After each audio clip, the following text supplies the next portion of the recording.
All right, folks, welcome to Ideas with a Verdict.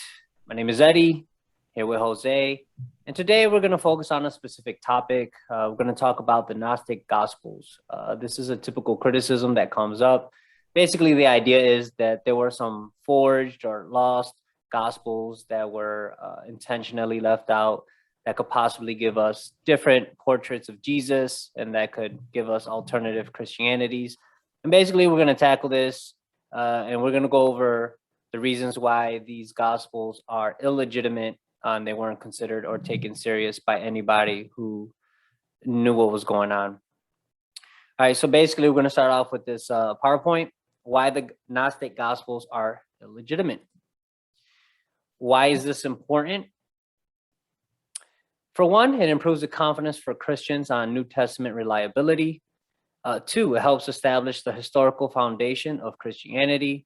And three, it helps with engaging with skeptics on interpreting Christian history properly.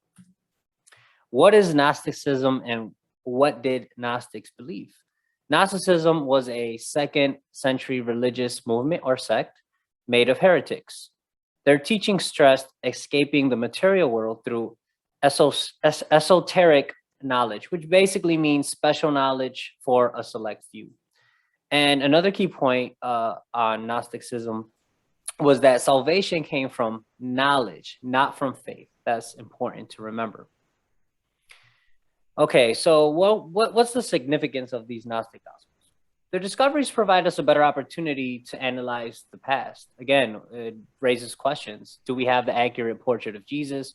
Do the Gospels we have now best reflect what happened surrounding this individual? So their discoveries impact us that way. And the biggest question it raises, do these texts teach us something new that we didn't know that is legitimate? That's the crux of what we're covering. So what we notice from scholars is there's a couple problems with the Gnostic Gospels. For one, and I think this is the biggest problem, they appear much too late to have come from the original eyewitnesses. We have the Gospel of Thomas that's dated roughly around AD 130 through 150.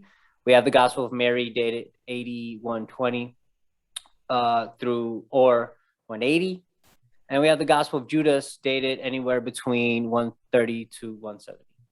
Now, the big question that raises suspicion is, how could these alleged authors produce these 2nd century texts when they lived in the 1st century? That's something that's really problematic with these Gnostic Gospels. Another problem is the Gnostic Gospels were known to be frauds.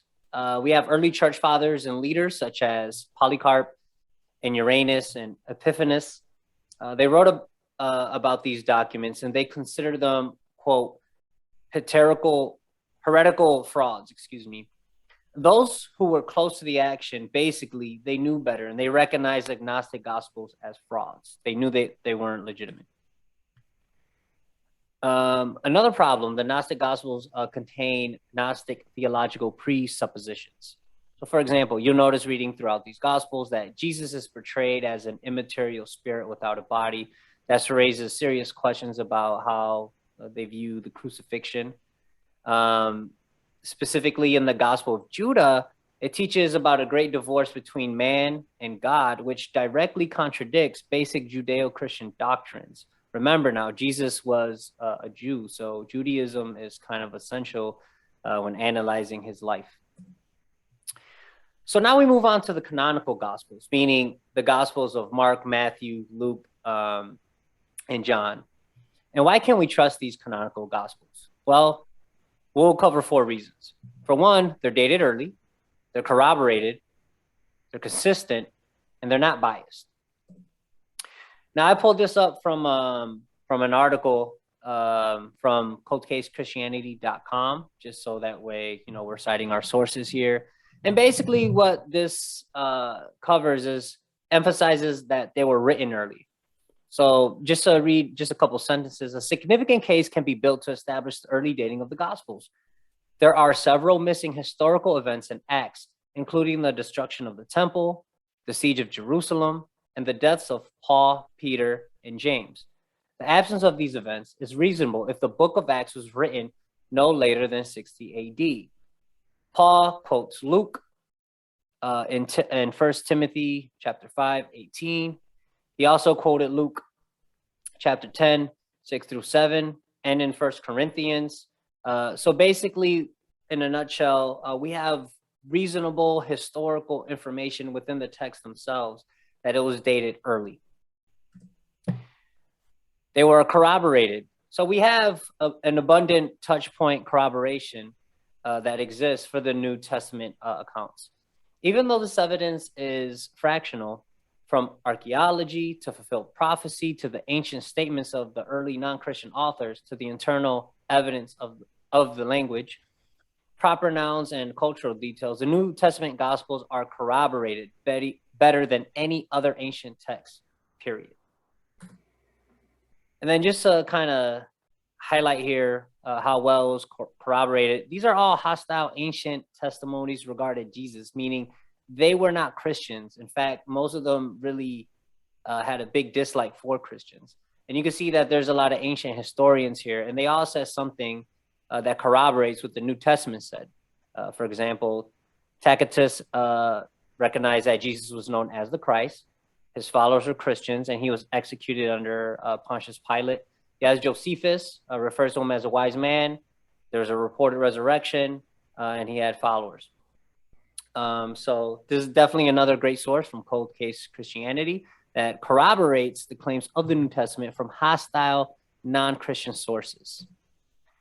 They were not biased. The authors of the Gospels, if they were lying about their claims, usually people lie for three reasons: for financial greed, sexual or relational lust, or the pursuit of power. They got none of this. Instead, they got persecuted, and some of them were put to death. Let's just put this into some context here. We have Paul, who had power and who was persecuting the Christians. He had big political power. After he experienced the ascended Christ, he decided to give up his power and to preach the gospel for what he believed that it was true, and he was martyred and put to death for this. Now, what's reasonable to believe? That he did this just because he wanted to corroborate in a lie, or that he legitimately thought that he experienced the ascended Christ and he died for his truth claims? We have to think about that. Anything is possible, but what's reasonable? They are consistent. The New Testament, we could test the New Testament chain of custody, meaning we could go back to the eyewitnesses. Who did they teach? Who did that person teach? Who did they teach? And we could kind of go through each individual to see if this message changed over time. And Jose is going to touch on this more in detail. But what you see as the main important theological doctrines are consistent over time. And this is just more of a visual. I'm pretty sure we'll touch on this more in detail. But this just gives you a visual of the chain of custody. So in summary, the Gnostic Gospels appear much too late to have come from eyewitnesses. They were known to be frauds by those closest to the action, the church fathers and leaders. They contain Gnostic theological presuppositions that corrupted their text. And the biggest benefit that they provide, if they give historians great insight into what the heretical Gnostic beliefs were in the 2nd century. As compared to the Canonical Gospels, they were written early and traced back to the original eyewitnesses who sat and spoke with Jesus. There's consistency throughout the chain of custody, and they were regarded as sacred. Certain claims have been corroborated from outside non-biblical sources. And this gives us an unbiased look into the life and teaching of Jesus from the original eyewitnesses. And again, just to highlight again, the sources used here all came from coldcasechristianity.com, which is a great resource. All right, folks, that was the presentation, just kind of hitting the main points on why the Gnostic Gospels are illegitimate. Right now, I want to get Jose in on the conversation. Jose, I know I flew through a lot of that really fast. Was there anything in particular that you kind of want to piggyback off of and just kind of focus in on while we wrap this up? Yeah, so just a snippet. Gnosticism, there's a little bit of caution and even misconceptions when it comes down to Gnosticism. A couple of cautions when we talk about Gnosticism. The presentation was on point. I'll just give a snippet of it. Gnosticism is not a full religion. It's not something that's just this is Gnosticism. Gnosticism is something that scholars has placed on different beliefs that were coming out of or borrowed from Christianity. So it's really more trends or impulses that people believe. So um, different groups such as Docetism or Montanism. And I think later on, Eddie and I will definitely go more in depth with that. And a couple of misconceptions of it also is, again, it's defined as religion. That's one misconception. Another one is that it predates Christianity. So a lot of people would like to take the Gospels, four Gospels that we have now that are canonical, Matthew, Mark, Luke, and John, and say, well, these came after the fact. And there was the Gospel of Thomas, which we'll get probably more into here, or the Gospel of Judas, for example. That is not the case, even though most liberal scholars would say that the Gospels, the canonical Gospels, were actually one of the first that were written. And we can probably get more into that, Yeah, I want depth to with that. just kind of play with I would this. say the Just last one is actually that it borrowed from Gnosticism, that Christianity borrowed from Gnosticism. No, it's the other way around. That's another misconception that a lot of people have. So, um, for example, we can dive into the Gospel of Thomas, which I would say is probably one of my favorite Gnostic Gospels because it's pretty funny. Um, I don't know if you want to go more into, you want to start it off, Eddie? Go with I the just Gospel want of to, Thomas. yeah, before I just want to draw an analogy, just so we don't lose people, that don't read up on these kind of things, they're not familiar with, early church history or anything like that. Let's take a significant event, right? We'll take something like more recent. We'll say Trump's inauguration speech, right? And we'll say that this document that was dated in 100 years after he was inaugurated claims that there was 100,000 people present there, and they were beating up midgets. I'm just making this up, right? So people will look at this and like, oh well, this probably happened. But then we also have primary documents that date into the lifetimes of the eyewitnesses, of Exactly. the people that were actually there. And they go, well, no, that didn't happen. The midgets were fine. And there wasn't that amount of people. There were probably around, I don't know, 10,000 people, not 100,000 people. This is Right. exaggerated.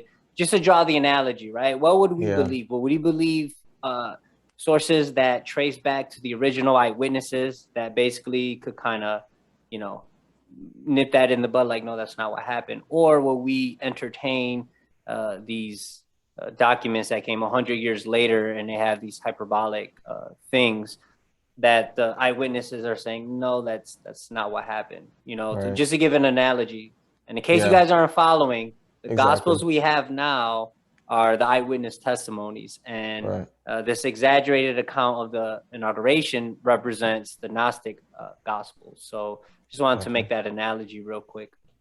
Yeah. I mean, and it's a good point because like through history, that's why we're quoting a lot of cold case Christianity. Warner Wallace was a cold case detective, and he would even attest to that. How does he know the difference between an evidence of a crime scene versus an artifact, cumulative cases and things of that sort? So when we take the illustration, something even more real life, 9/11, September 11, right? When we even say 9/11, um, someone that's probably born after the fact, they probably won't even understand the term 9/11. But I mean, I remember I was in the fifth grade when it happened, right? I mean, I remember my teacher taking out the TV and we're seeing planes going inside this World Trade Center. Um, Now, I wasn't literally there, But if I would to say, if someone asked me where did it happen, I'll say, oh, New York City. Where specifically in New York City? Oh, Manhattan. You know, now it's like, okay, you were there. I wasn't literally there, but I saw it through a TV. Now, if someone would have came along and said, where did it happen? Oh, Los Angeles. What year? Oh, 1990. Then we're gonna start questioning if this person even was there, or where did they get their source. So yeah, that whole analogy is like, how credible are these sources? And the canonical gospels are credible compared to something like the Gospel of Thomas, which is a Gnostic gospel. So yeah, I also want to just kind of touch on real quick before we wrap this up. Just kind of explain to people how we got the New Testament, right? Because yes, when Jesus was living, it's not like his disciples were walking around with notepads, right? yeah, right. But they had an advantage to be reliable eyewitness accounts.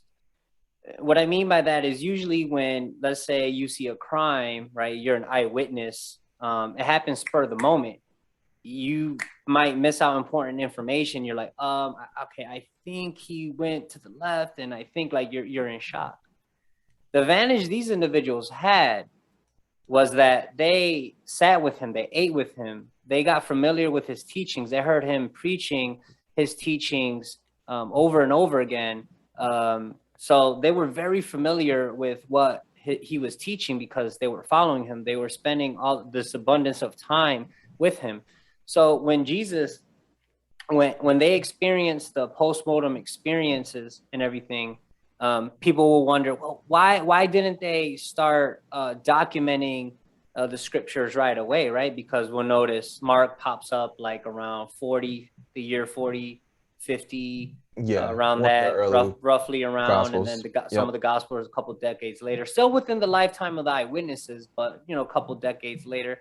But we have to remember, theologically, they thought that Christ's second coming was going to happen immediately. But we have to remember, we have to give this historical context, right? Jewish culture was very rich in oral tradition. They would remember, like, I'm talking about like Homer's 600 Iliad. Homer's Iliad, like The Pentateuch, 600 pages worth of information that they would accurately pass on orally, because that's the culture in which they lived in. So immediately they're passing on this oral tradition. Now, I bring up this point to say this.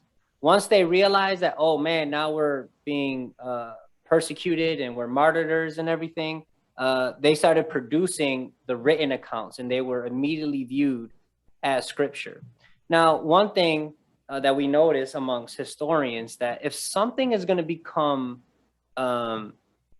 non-credible and a legend, is usually produced a lot later than the events in which they're describing. So that way, all the eyewitnesses that could debunk these false teachings would die. Well, what do you know? The Gnostic Gospels were produced 100 years later, when these eyewitnesses passed away. But because they were viewed as so sacred, and the oral tradition and the main doctrines were successfully transmitted, this is why the early church fathers didn't view them as legitimate. They didn't, right. Basically, they didn't take it seriously. So, yeah.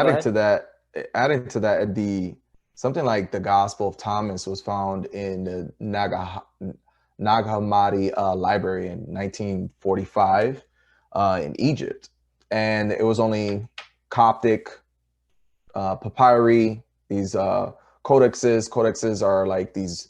It's like a kind of like a book, papers filled together in a book. So there's not a lot of copies of the Gospel of Thomas. There's not a lot of copies of the Gospel of Judas, for example. That doesn't automatically say they're illegitimate.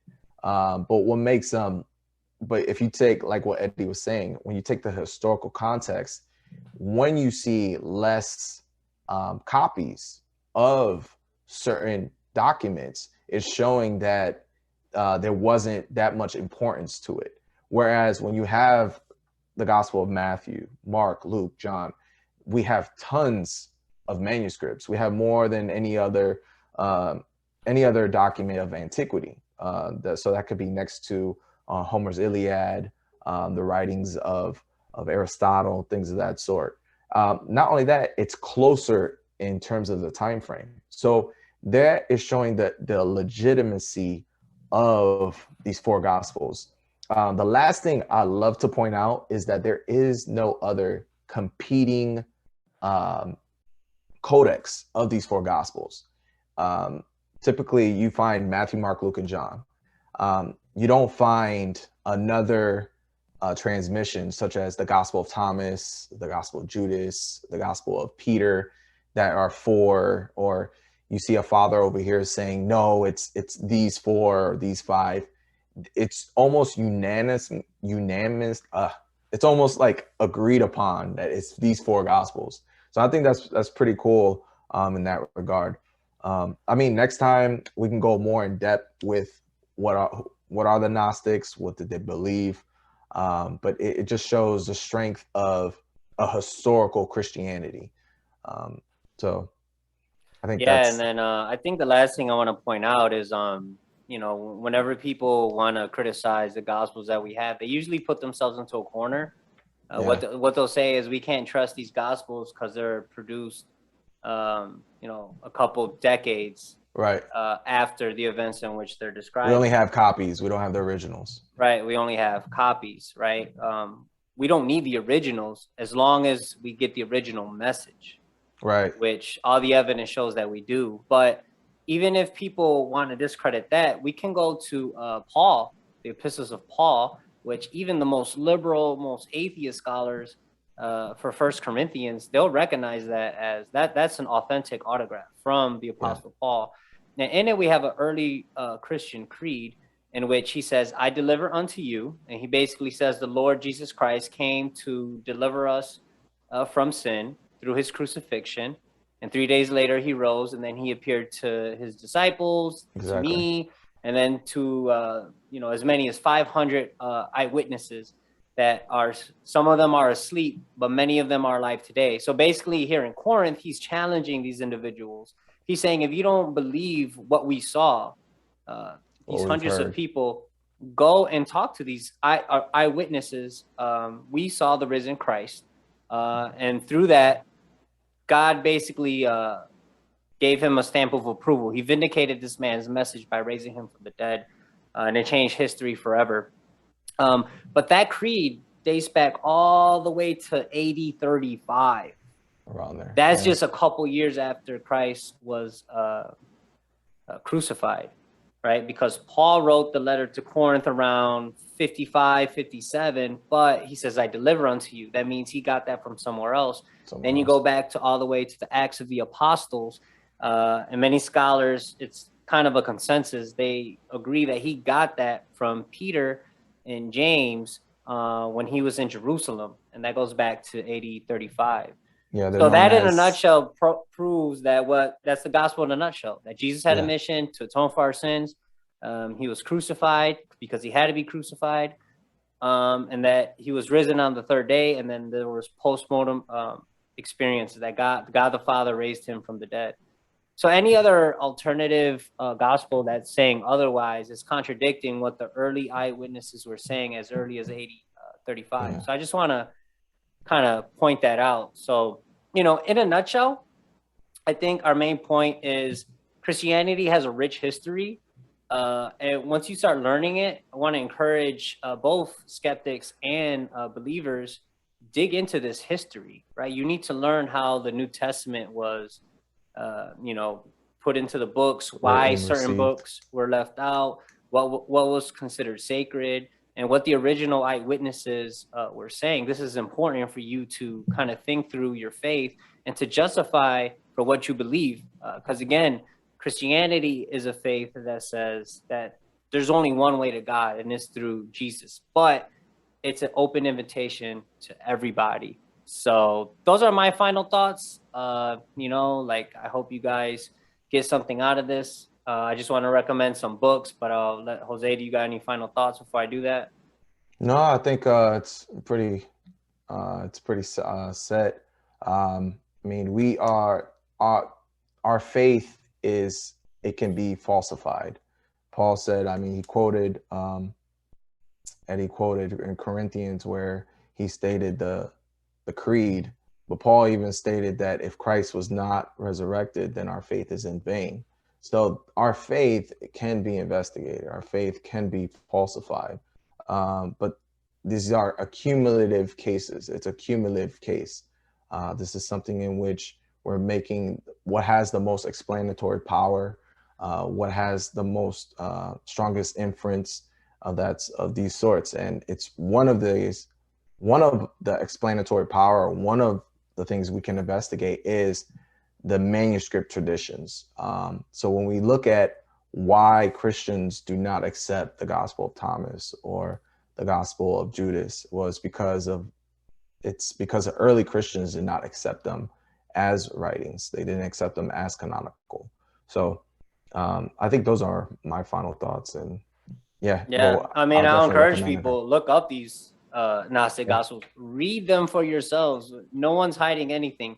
Read them, and they kind of just, they disqualify themselves. I'll leave it at that. As far as book recommendations, I think a good one and one of the easiest ones is, if you could see it, is by Lee Strobel, The Case for Christ. It's a real easy read. What he does is he basically, he's like a reporter, and he just kind of investigates all these claims, and he goes to the leading scholarship on all of this. He engages in fantastic conversations, and it covers all this stuff about the transmission of the text, corroborating evidence, was the New Testament as it happened reliably transmitted. Another one, even for skeptics, because we're not scared to consider both sides. Misquoting Jesus by none other than Bart Ehrman. It gets into the kind of the textual criticism one-on-one, which is kind of what we were doing here. And that's basically analyzing if history, were these historical documents corrupted? Were they transmitted successfully, or were authors adding stuff on? So he's very skeptical, and his conclusions kind of come from his agnostic presuppositions. But I would recommend reading this if you read Bart Ehrman's. It's called Dethroning Jesus. It's by Darrell L. Bach and Daniel B. Wallace. They are also leading New Testament scholars, and they directly respond to misquoting Jesus, and they clear up some misconceptions that people might get from reading Bart Ehrman's stuff. So basically, folks, that's going to wrap up the conversation. Remember, Christianity has a basis on historical grounds. And if these historical grounds are true, Christianity is true. So the advantage we have over other faiths is we can investigate the claims of the New Testament to see if this religion is if you can falsify it. But as an individual who has read extensively on these topics, gave me more confidence in my faith that what I'm reading is coming from the original eyewitnesses, and that the New Testament gives you the accurate portrait of Jesus of Nazareth. So those are my final thoughts.